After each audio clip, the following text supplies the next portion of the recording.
इतिहास में बहुत ऐसे बादशाह हुए जिन्होंने साम्राज्य बनाए, लेकिन बहुत कम लोग ऐसे हुए जिनका नाम उनके दुश्मन भी सम्मान से लेते हैं। आज हम बात करेंगे एक ऐसे ही नेता की जिसका नाम है सलाहुद्दीन। वह व्यक्ति जिसने एक टूटी हुई दुनिया को जोड़ा और 88 साल बाद एक पवित्र शहर को वापस लिया।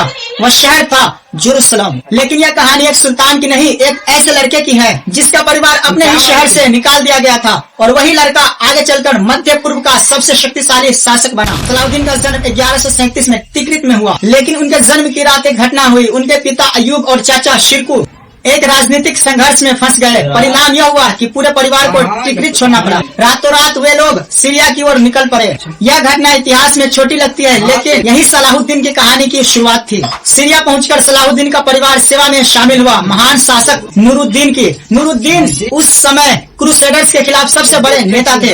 उनका लक्ष्य था मुस्लिम क्षेत्रों को एकजुट करना और क्रूसेडर्स राज्यों को खत्म करना।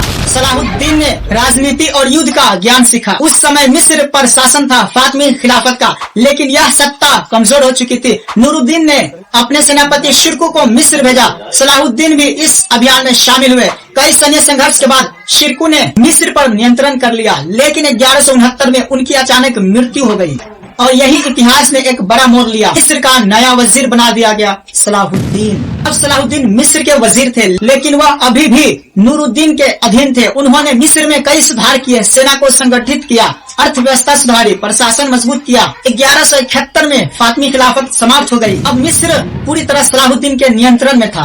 1174 में नूरुद्दीन की मृत्यु हो गई। उनके बाद सीरिया में सत्ता संघर्ष शुरू हो गया। सलाहुद्दीन ने इस अवसर को पहचाना।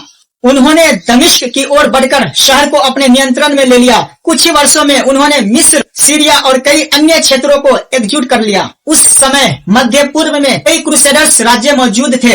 इनकी स्थापना हुई थी क्रूसेडर्स के दौरान। इनका सबसे महत्वपूर्ण राज्य था यरूशलेम का साम्राज्य। सलाहुद्दीन जानते थे कि जब तक इन राज्यों को खत्म नहीं किया जाएगा, मध्य पूर्व में स्थिरता नहीं आएगी। 1187 में इतिहास की सबसे महत्वपूर्ण लड़ाइयों में से एक हुई बैटल ऑफ हत्तीन। क्रूसेडर्स सेना का नेतृत्व कर रहा था यरूशलेम का राजा। सलाहुद्दीन ने एक शानदार रणनीति बनाई। उन्होंने दुश्मन सेना को पानी से दूर रेगिस्तान की ओर खींच लिया। गर्मी, प्यास और थकान ने क्रूसेडर सेना को कमजोर कर दिया। तभी सलाहुद्दीन की सेना ने चारों तरफ से हमला किया। यह लड़ाई क्रूसेडर्स के लिए भारी हार साबित हुई। हत्तीन के जीत के बाद सलाहुद्दीन की सेना यरूशलेम की ओर बढ़ी। शहर की रक्षा कर रहा था क्रूसेडर्स कमांडर बेलियन ऑफ इबेलियन। कुछ समय तक घेराबंदी चली, लेकिन अंत में समझौता हुआ। शहर के लोगों को फिरौती देकर सुरक्षित निकलने की अनुमति दी गई।